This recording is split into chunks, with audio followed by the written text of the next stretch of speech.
All right. Hi, everybody. Hi, Jeannie. Hi, Carson. Hi, Mac. It's funny to just make ourselves appear like that, isn't it? Oh, it was very dramatic. It's good to see you. It's good to see you too. I guess we just see each other and everyone else is out there seeing us. I saw some familiar names in the chat and the Q&A, and so I'm having fun imagining all of you out there in the void of Zoom. We're here just to talk about our new book, and it's called What is Love? This is like in many ways like a culmination of, this has been a dream I've had since before I started making books, to work with Carson. Carson and I are friends, but I'll also say like Carson is my favorite living artist. As a picture book illustrator, a fine artist, anything. I've loved Carson's work since I was in college. Like, it was on my wall in college, and then I realized, like, it's actually on my wall still right now. Carson made a wallpaper that you can see behind me. I met Carson. How long ago was that, Carson? That we finally met, in the sense that I had been admiring your work forever, and you had heard of me for 3 days before that. When we finally met.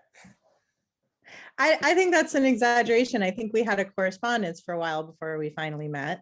And when we finally met, it was probably like 13 years ago or something. But we had been corresponding before then and going back and forth and having conversations about our mutual love of picture books. Yeah, I think Carson and I we bonded immediately. We love making picture books. We love reading picture books. I think we're just both deeply in love with the picture book as an art form, and in love with it for a lot of the same reasons. One of the big reasons is just that the picture book audience is the best audience, the bravest, most interesting, smartest audience you can have, which is kids. Kids think about books as much as we think about our books, I think. They're just such active, engaged readers. And a lot of that, I feel like, is just because if you spend any time around kids, they ask huge questions like, why is the sky blue? What happens after we die? Is there a God? What is love? And as an adult, when you get these questions, you realize that you're sort of unprepared for them. These are the really tough, really big questions that actually I feel like artists and writers often sit down and try to answer with their work. Kids and artists kind of have the same job, which is to ask big questions about what it means to be a person in the world. And the question that is the title of this book, What is Love, was a question I was obsessed with as a kid. I would ask adults all the time, what is love? Everybody's talking about love all the time. Like, what is it? And I was always so unsatisfied with their answers. I needed it to be put in like concrete terms. And every answer I got, it didn't help me understand it anymore. So this book is about a kid who asks that question. He asks his grandma, and she very wisely she avoids answering it and tells him to go out in the world and he might find an answer. And so he asks a lot of people and gets a lot of answers. I think this book is a book about language. It's a book about metaphor, the power of language, the power of metaphor, but also the limitations of language, because he's unsatisfied with every answer he gets. And another thing I love about making picture books is the picture book as a form just acknowledges the limitations of language. And it's very humbling, but also sort of empowering as an author to write in a form in which the words are really only a part of what makes the story. A picture book is words and pictures telling the story together. And we do finally answer this question. Unlike a lot of my books in which I avoid answering any questions, this one we actually answer it, but the answer does not happen in the text. It's a moment created by Carson where text and image comes together. And in fact, image becomes more powerful than text in order to give you the answer. And I think as a reader, you will know the answer to this question, but it will be an answer sort of beyond words. And that's just a testament to truly the genius that is Carson Ellis. So Carson, would you tell us a little bit about your artwork for this book? Thanks, Mac. That's really sweet. And you did such a good job describing it. Yeah, it's basically the story of a person with an unanswerable question, and the adults around this kid sort of fumbling to come up with an answer to the unanswerable question, which eventually hopefully is answered in the end. I think it is. But yeah, I think that the best picture books that I've worked on have been books where the illustration serves a really clear purpose and is super independent with the text, interdependent. They can't exist one without the other. And so this book is incredibly satisfying because I feel like the answer does come in the form of art. It's a visual and sensory answer rather than an answer in words. And the whole journey of the book is trying to find that articulated answer to a question that is unanswerable. So the art was really fun to work on. Mac is one of my favorite friends, but also one of my favorite kids book authors. So we've been hoping to work together for so many years. We've had so many potential collaborations in the works, and this is the one that finally happened, which is exciting. And it was an easy book to illustrate. It's funny because it's a very conceptual book. It's about love, but it's also a very visual book because it's about metaphor. So, love is a fish. That's a very eminently illustratable page in a picture book. And there's a lot of pages like that. The illustrations kind of came pretty naturally, I think. And they are gouache paintings, lots of characters and busy scenes and atmospheric landscapes and all the kind of stuff I love to paint. Yeah, I think that's what I got to say about the art. We take a look at this book. We want to read to you. We're going to read to you. We're going to do a little reader's theater for you. We're going to do it. All right. I'm going to share my screen. This is the scariest moment for me because I don't know how to do it. All right. I did it. You did it. Is it does it look normal? Looks normal. Looks good. All right. Here we go.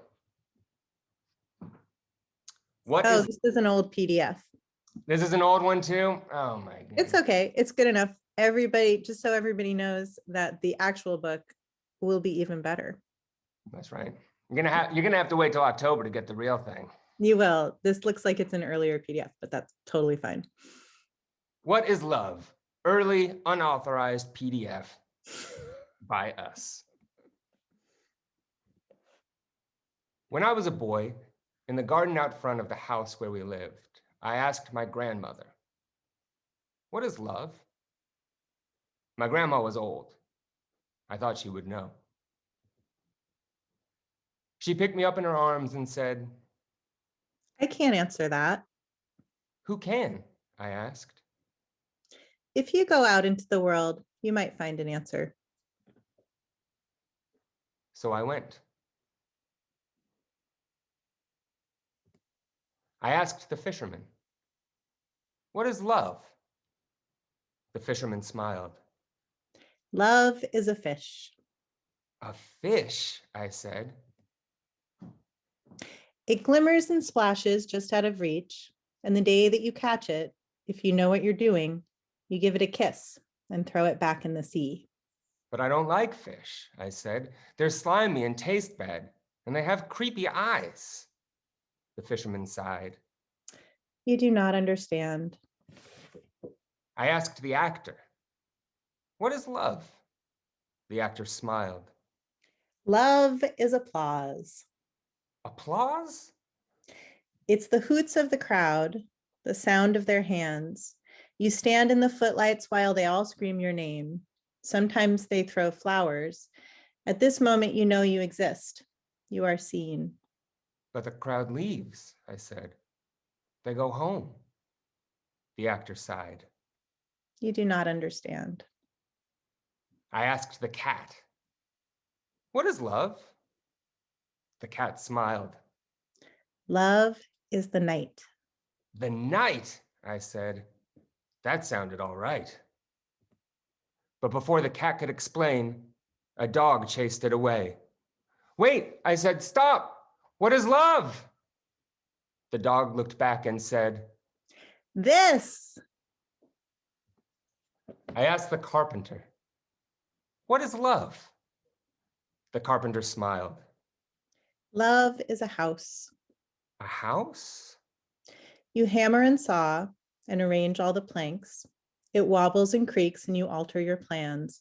But in the end, the thing stands and you live in it. I'm not allowed to use hammers, I said. Once I busted my thumb. I don't mean a real hammer. I'm not talking about thumbs. It got busted real bad. The carpenter sighed. You do not understand. The farmer told me love is a seed.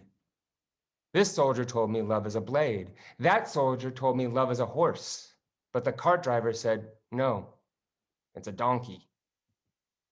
A sports car, a donut, a lizard, a ring, the first snow of winter, a maple in summer, a grizzly bear, this pebble right here. These are all things people told me love is. I asked the poet, what is love? The poet smiled. Sit down and I'll tell you. The poet said. A list so long, it goes on for pages. I didn't have time to listen to that. Wait, Said the poet. I've not answered your question. You sure haven't, I said.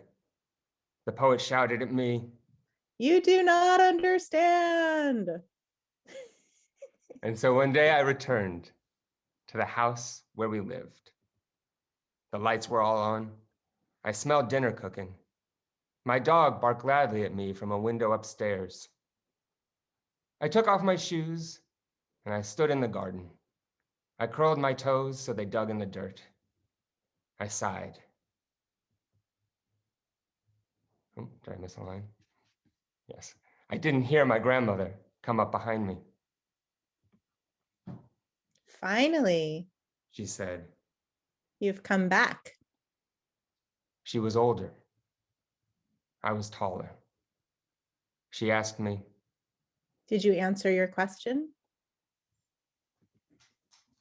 I picked her up in my arms. I smiled. I said, yes. The end. The end. I actually, normally I will say I keep church and state separate here, but I will tell everybody, I wrote this book in Florence, Italy, on a trip where in Florence, the same time as I was writing this, I proposed to my wife. Her name is Taylor, and she is an editor at Chronicle Books. If you've been to these previews before, you know her. She's not here right now today presenting her books because she is on maternity leave. So she actually is like here, like just right outside of this camera shot. I should have we should have the camera a little bit over that way instead of seeing my refrigerator because we could see Taylor. She's here with the reason she's on maternity leave, our son, Rafe. So we were gonna introduce you, and Taylor wanted to say hi to everybody. Hi, everybody. And this is Rafe. This is Rafe. Our little guy. He's asleep. I would say I Hi, miss Taylor. that, but I feel like I'm kind of in better company here. Sorry. Hey, little guy. Thanks for saying hi. Hi, Carson. Hi. Yeah, so it's special. This book is dedicated to Taylor, and was written at a time really important for our love, making it with Carson, who's also somebody I love. It's just really special. It's a special book to me and a special time in life. And it's really been nice to read it to all of you right now. You're the first ones to hear the whole thing. Mm-hmm. Yeah, everything Max said.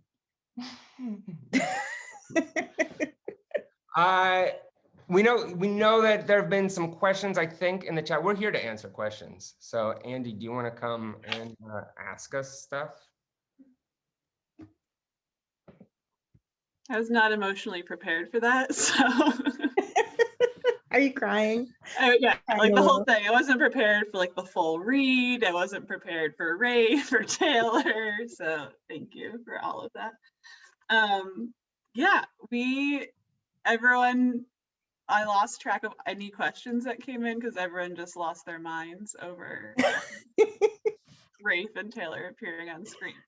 But if you do have questions about the book and anything like that, participants feel free to pop them into the chat right now. And I will ask them, Carson and Mac, in the meantime.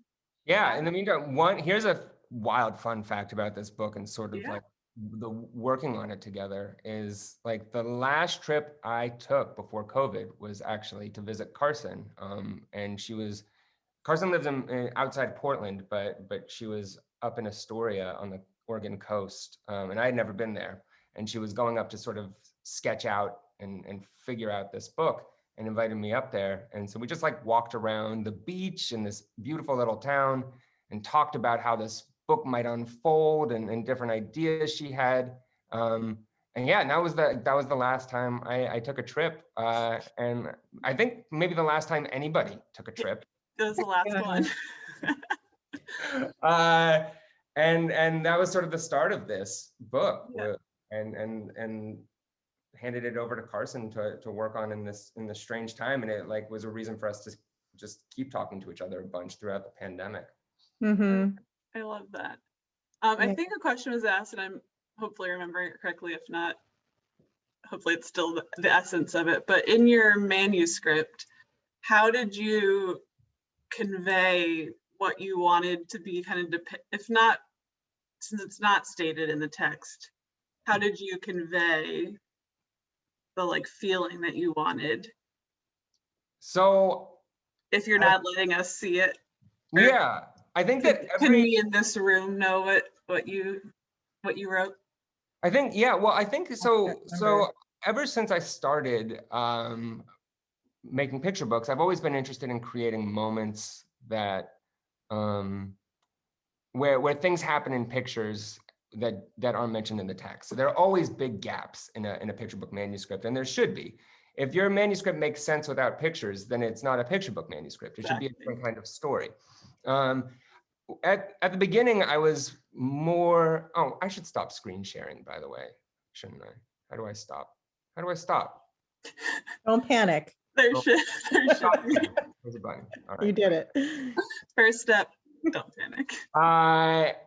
When I started off, I was probably more explicit in my art notes for early books I wrote, like Billy Twitter's or Oh No, which is about like a robot destroying the world, and none of that happens in the text. For this, I don't think that there were many, if any, art notes, and that's I'm just less interested in that. If you hand it off to the right illustrator, Carson doesn't need my notes for this. Like, it's just complete trust. She'll know what to do. And so I think it's like, it's like stage direction in a play. And I think some playwrights are very explicit in their stage directions. And those playwrights tend to be less fun for directors, for actors, for theater dressers to produce. Yeah. Oh, telling Jeannie us. says there were no art notes. I actually couldn't remember. I couldn't remember if maybe the grandmother standing there was an art note, but I guess it wasn't. Yeah. I will say that I think that Mac is such an excellent writer of picture books because of so many things, but this understanding he has that it's important to leave space for illustration and for art to tell like a significant and critical part of the story is something he's so good at, and something that can be so overlooked in picture book manuscripts. And it's the fun of making picture books, is that interaction and interdependence. And it's so satisfying when a picture tells part of a story, or when a picture tells another story, or like a sub story, a sub narrative within the story.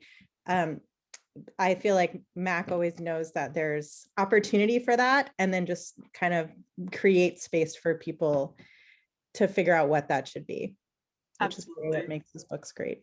Yeah, I love when there's a different narrative, or one that goes in complete contrast to what the text is saying. Mm-hmm. One more question. Carson, did you have a different idea for the final spread, or were I think I did. there alternate endings? there wasn't alternate endings, but what there was in the manuscript, it says, I picked her up in my arms. And so I toyed with the idea of illustrating that, of like a grown man holding his grandmother, and it felt weird. Like there wasn't really, it didn't feel quite right to me. Yeah, I love you forever. Right. Yeah. Yep. The best picture book. Avoid at all costs. Yeah, maybe that was kind of up in my brain somewhere, but like that didn't feel right. And then I also had a moment with that illustration of the grandmother in the garden, which now I really, really like. And I feel like it's a really important moment and resolution and beat in the book. But Mac, do you remember that I kind of went back and forth on it? And I felt like maybe there was something kind of creepy about turning around and being like, whoa, grandma, where did you come Right. from? Yeah. But then everybody else I showed it to was like, no, that's not how it comes across. It's moving. And so I kept it. Sometimes it's so helpful to step back and let other people tell you what they make of a thing, because it can be so hard to have perspective on something when you're that close to it. I'm just going to read this one comment out loud in case you two didn't see it, and a lot of people are agreeing with it. It says, I can't put my finger on it, but something about this book feels like what The Giving Tree should be, but fails. The narrator learns a lesson of what love is without sucking others dry. Yeah, The Giving Tree is such a bummer. Yeah, It's a bummer of a book. I have to say, and then I'm gonna like ruin this beautiful compliment, but like I think The Giving Tree is a bummer and about a dysfunctional relationship. I also think that is beautiful grist for a picture book. I think The Giving Tree describes accurately relationships that kids have, that adults have, and I don't think that it needs to be considered a model for a relationship in order to be a masterpiece. And so I actually admire that book really deeply, but I do feel like it's a bummer and that there's something deeply dysfunctional at the heart of it. And I think that's great. Yeah, well put. Well, I know that this collaboration is one that the world has wanted for probably as long as the two of you have wanted it as well. So we are so thrilled to have you on our fall list and excited for this book to come out into the world.